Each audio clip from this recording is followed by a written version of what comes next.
Right, good afternoon. Thank you so much once again for making time for the program at this hour and trusting us to bring you up to date with the news making headlines today. This is Trending News. My name is Brian Amwai. Let's get straight to the bulletin. Now, a non-Pakistani journalist, Ashad Sharif, was shot dead by Kenyan police officers manning a roadblock along Magadi Road in Kajiado on Sunday night. Now, Sharif died on the spot under a hail of bullets sprayed by GSU police officers from Magadi Training School, which is located a few kilometers from where the fatal shooting took place. Now, Sharif was in company of two other people who sustained injuries after the car lost control and rolled over. They are hospitalized with varied injuries. Now, the Independent Policing Oversight Authority, IPOA, says it has launched an investigation into the killing by the police of the Pakistani journalist. The agency condemned the killing, saying a decision on legal action to be taken will be made after the investigations.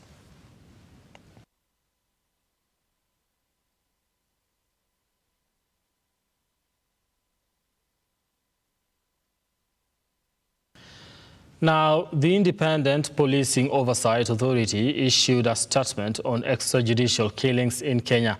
An analysis of the 2021 report by IPOA shows that police killed some 169 people and enforced the disappearance of 28 people in the year of 2021 alone. IPOA is further keenly investigating NPS action and/or inaction following numerous complaints received of enforced disappearances, abductions, and murders. The following are some of the cases IPOA is investigating to establish police involvement. One, in January 2022, the authority launched investigations into the incidents in which 25 dead bodies were recovered from River Yara in Siaya County on diverse dates. Having attended all the postmortem examinations, the general emerging trend as cause of death was determined as: out of these bodies, 12 had head injuries, 2 abdominal and chest injuries, 1 drowning, 1 had a head and chest injury, 3 strangulations, and 1 peritonitis. The cause of death for 5 cases was undetermined. Status of these cases: preliminary investigations point out that the nature of injuries sustained or cause of death point to same. The cause of death for 5 cases was undetermined. Status of these cases: preliminary investigations point out that the nature of injuries sustained or cause of death point to same or similar perpetrators. Now, Meru County Governor Kawira Mwangaza says she will not be intimidated by the county assembly members. Now, the governor's sentiments come as the clash between her and Meru members of Meru members of county assembly continue to escalate on Monday after the county chief accused the ward representatives of blackmail and intimidation. Now, Mwangaza, who spoke outside the Meru County government offices, however, said she will not misappropriate money meant for Meru residents so as to please the Meru MCAs, who she accused of seeking monetary concessions. Now, in the first-term governor, Mwangaza said she will only do what is legal and that any money requested by the MCAs should be documented and anchored in law. Now, moving on, DP Rigathi Gachagwa's wife, Pastor Dorcas Rigathi, arrived in Laikipia East to preside over food distribution. The food distribution comes at a time when the country is facing starvation, with 23 counties in dire need of help. Inataka kuweka taratibu ambazo hatutakuwa kila mwaka tunakuja kutoa misaada. Tunataka watu wajitegemee. Na ndio unasikia serikali ya Kenya Kwanza inataka kuleta Hazara Fund ambayo nyinyi mtaweza kukopa na kuweza kujimudu katika ile miradi ambaye itawaletea pesa mfukoni. Kwa leo ninajua kila mahali tukija hapa Keni, wiki jana tulikuwa huko Narok, na ukiangalia jaa iko mingi na jua liko kali. lakini mimi kama mchungaji ninajua kuna Mungu ambaye atatuonekania na mvua itanyea. Tukiongea mambo ya njaa, hakuna mtu ambaye unaweza kusema hawezi pata njaa. Miaka iliyopita watu wanafikiria njaa inaweza tu kupata watu wa Northeastern, lakini sasa hata Mount Kenya, ukienda Rift Valley, ukiuliza katika ile data imepatianwa, kila mtu ako na shida. Na ile shida imekuja ni kwa sababu hata sisi tuko na jukumu la kupanda miti na kuchange hii climate change. Mnaona ndio tuliokuwa tumeambiwa kitambo sana. Now, moving on, 2 people in Njiru, Nairobi County, have been confirmed dead after suspected victims of the Njiru demolitions ganged up to attack guards securing the disputed parcel of land. Now, the evicted are now calling on the government to relocate them back to their homes as soon as possible. Masai wanatoka mbali huko wanakuja kupiga watu mshale hapa. Sasa kuna kijana kwa Mama Lucy ameaga dunia. Wengine wako na mishale kwa miguu. Na wewe huko tu umerelax kwa nyumba. Tunataka uelewe hii maneno Karauri. Tulikuchagua kwa sababu ya hii kazi. Uingie kiwanja. Na tutaki Kasarani mtu muoga. Kuja watu wengi. Nilikuwa na shamba hapa. Nyumba yangu ilipomolewa ya 4.2 milioni. Na wakati huo serikali ambayo imetoka mamlakani ikatuwekea curfew on Friday, kufika usiku saa 7, saa 5, wananchi walikuwa nje ya baridi, watoto wa shule walikuwa nje ya baridi. Sababu na maana tungejua kwa nini serikali tukufu ambayo iko mamlakani ingepomolea watu nyumba usiku kama wizi. Na curfew tumewekewa bila court order. For one, kama tumewekea curfew na serikali, tungetoka nje kwa barabara tena pia tungestakiwa na curfew. Sababu na maana tumekosea sheria ya serikali. Tukafumilia nyumba zikapomolewa, tukakimbia tukienda kotini. Hata wale walikuwa mamlakani, serikali iliyopita, wakawa hata wanatishia lawyer wetu ya kwamba ukienda kotini utapata shida. Kama sisi, Mama Rachel tunaomba, haki ututetee, tumelia. Kwa sababu tulibomolewa, tulikuwa tumelala, tulipatwa kama mimi nilikuwa na mtoto mdogo. Mama Rachel, wewe ndio mtetezi wetu. Haki tunaomba ututetee na turudi kwa shamba yetu kama wamama. Sasa hizi nimeenda kusaidiwa mahali pa kukaa na nilikuwa na nyumba yangu. Haki tunaomba Mama Rachel na mama wa Vice President. Haki tunaomba mtusaidie. Now, the government has agreed to host the Regional Center of Excellence in Assistive Technology, ATS, under an agreement between the Ministry of Health and the World Health Organization. Now, this is meant to deal with an acute shortage of assistive devices for thousands of persons with disabilities. Now, according to data from the Ministry of Health, less than 1% of the persons with disabilities could access the assistive devices like wheelchairs, hearing aids, and crutches, among others. Now, the center, which will be headquartered at Jomo Kenyatta University of Technology, will, among other things, manufacture innovative technologies, create awareness, and address the shortage of health experts in the area.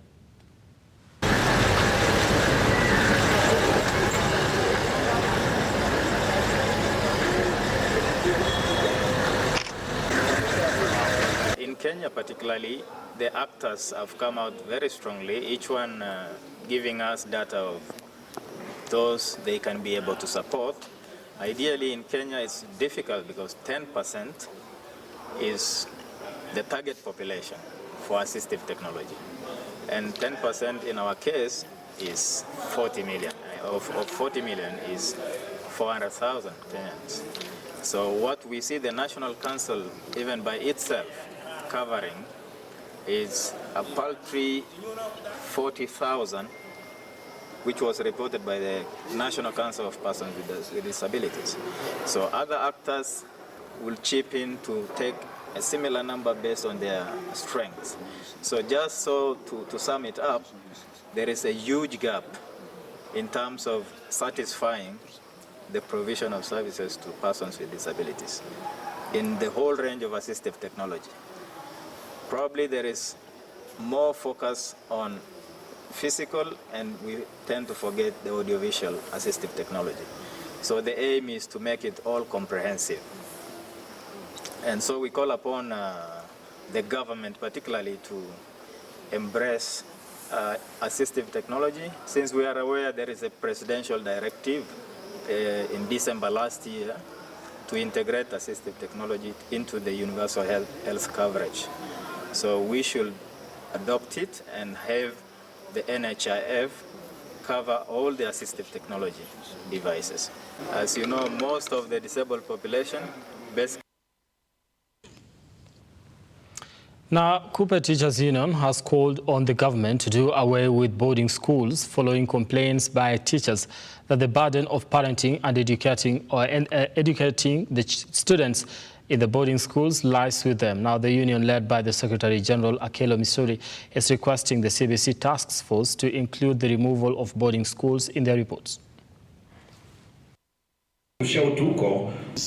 What we feel should happen: financing of education, then abolition of boarding schools. Yeah, making day school the norm, because elsewhere in the world, Kenya is notorious for these boarding schools, and we realize that it does not add value. The task force must also look at education financing. Since education is a right, the right to education is for everybody, and education is a public good.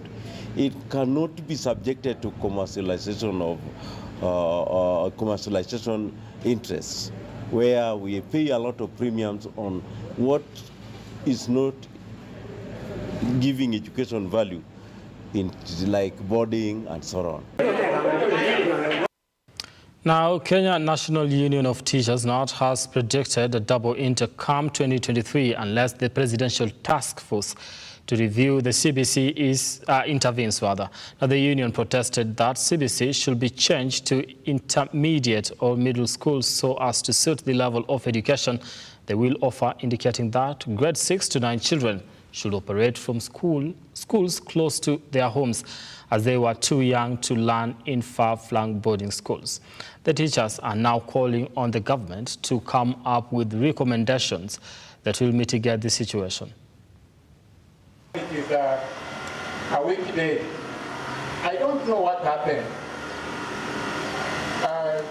May I put across and bring that there is this issue of CPZ. It is, we've done some research, and even if you went around Kisii town and talked to parents, the major stakeholders, and even children, look at this young child in grade 6. This child is too young to be handled by a teacher in a boarding school. So we are praying that these children who are in grade 6, grade 7, grade 8, and grade 9 should remain around their homes, which means the new task force should give us an opportunity to domicile the same grades 7, 8, and 9 in primary, so that these children stays with their parents for a longer time. A longer period of time means the child and the parent bonds well, and even the culture of their people, the traditions, the norms, the values. None other than the teacher has the voice and reason to all these challenges in the education sector.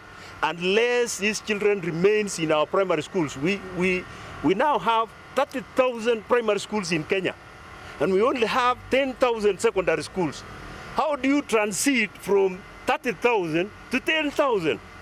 There is going to be a crisis in 2023. Unless we listen to one another. There was Corona, and you imagine now, two cohorts, a cohort of class 8, a cohort of grade 6. All of them are transiting into our secondary schools.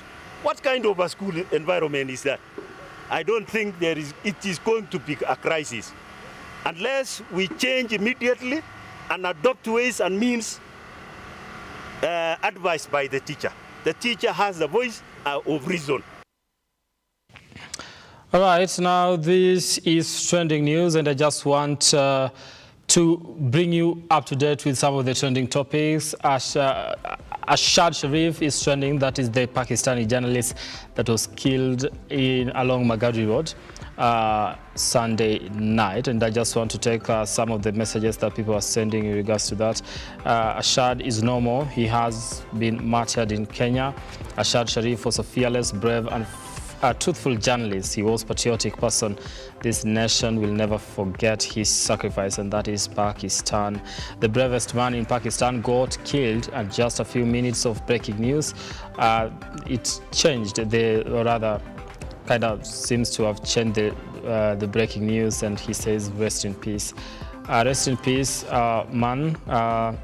Somebody else says, Ashad Sharif's death is a great loss to journalism and Pakistan. May his soul rest in peace, and may his family, which includes his followers, have the strength to bear with his loss. Now, just people demanding justice and an investigation into the matter. And also, if you remember, the IPOA also said the Oversight Authority said, Police Oversight Authority said it will also be launching an investigation into the matter and give a report on the same. As I wind up, I just also want to take one trending topic, and this is Kawira Mwangaza. And Ledamo Lekina, in regards to that, it's a story that we ran. Says Governor Kawira Mwangaza needs to realize she is still working with Kiraiti Murungi's budget, and she will need to submit her budget to MCS. She needs to tone her dictatorial tendencies and take a chill pill. Okay, somebody says, Omwamba on Twitter says, I'm not a prophet, but Meru Governor Kawira Mwangaza will have tough times. She might even be impeached at this rate. Okay, Kawira Mwangaza appointed her husband in her government, hired her 2 sisters, one as a personal assistant and another as a bodyguard. Okay, so yeah, I'm out of time. Thank you so much for making time for this program. And those are just some of the trending topics and trending news at this particular hour. The details of those particular stories will be coming your way at 6:30. And at 8 p.m. in our subsequent bulletins. Okay, my name is Brian Amwai. Let's do this again next time. Have yourselves a wonderful night. And